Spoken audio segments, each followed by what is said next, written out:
Dans cette séquence, sur des exemples, nous allons voir comment utiliser la méthode qui s'appelle identification. Donc, on va le faire sur différents exemples. Donc, voici un premier exercice. Donc, on considère une fonction y qui est définie comme étant grand A exponentielle moins 3t plus grand B exponentielle moins 2t. Et on cherche à déterminer les deux réels grand A et grand B qui vérifient comme condition initiale y de 0 égale 2 et y' de 0 égale 3. On va s'intéresser déjà à la première condition, ici, qui est y de 0 égale 2. Qu'est-ce que ça veut dire? Eh bien, nous, en fait, on connaît y de t, défini ici par sa forme. Si on dit y de 0 égale 2, ça veut dire que ici, la variable t, elle va prendre la valeur 0. Sachant qu'on connaît y, eh bien, en fait, dans cette formule, nous allons remplacer t par 0. Ça va vouloir dire que si on calcule y de 0 avec la formule de l'énoncé, ça va donner grand A exponentielle de moins 3 fois 0, c'est-à-dire exponentielle de 0, puisqu'on a donné la valeur t égale 0 ici, et ensuite plus grand B exponentielle de moins 2 fois 0, donc exponentielle de 0. Si on simplifie, exponentielle de 0, eh bien on sait, ça vaut 1. Ici aussi, on a 1. Donc on a grand A fois 1, grand A, plus grand B fois 1, grand B.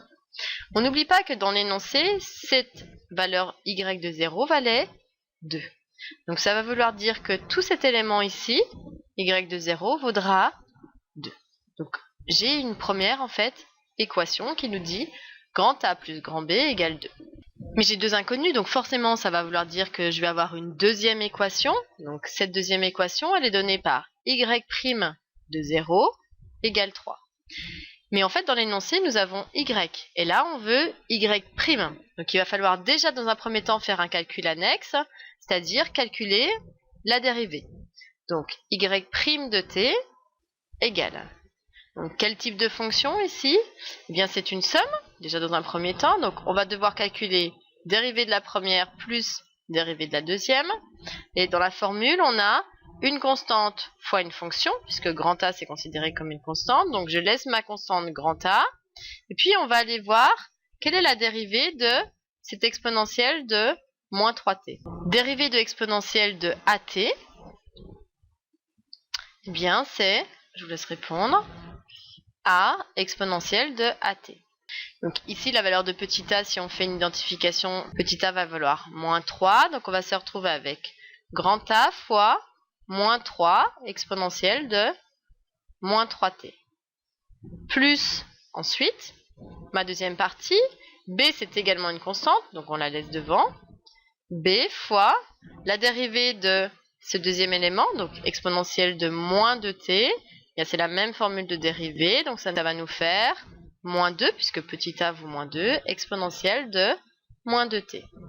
Si on écrit ça d'une manière un tout petit peu plus jolie, donc ça va faire moins 3a exponentielle de moins 3t, moins 2b exponentielle de moins 2t. Alors, je répète, que dit notre énoncé? Il nous dit y' de 0, donc ici ça va vouloir dire pour petit t égale 0 dans y', eh bien ça va être égal à 3.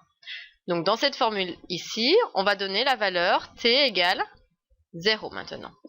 Donc ça va nous faire y' de 0 est égal à moins 3 grand A exponentielle de, on met t ici égale 0, donc moins 3 fois 0, ça fait 0.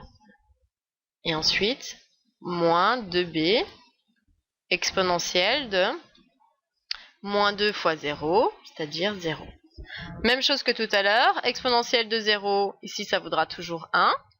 Donc au final, on va avoir moins 3a moins 2b. Mais égal à combien? Et c'est là où on n'oublie pas sa condition de l'énoncé. L'énoncé disait y' de 0 vaut 3 ici. Donc tout cet élément-là va valoir 3.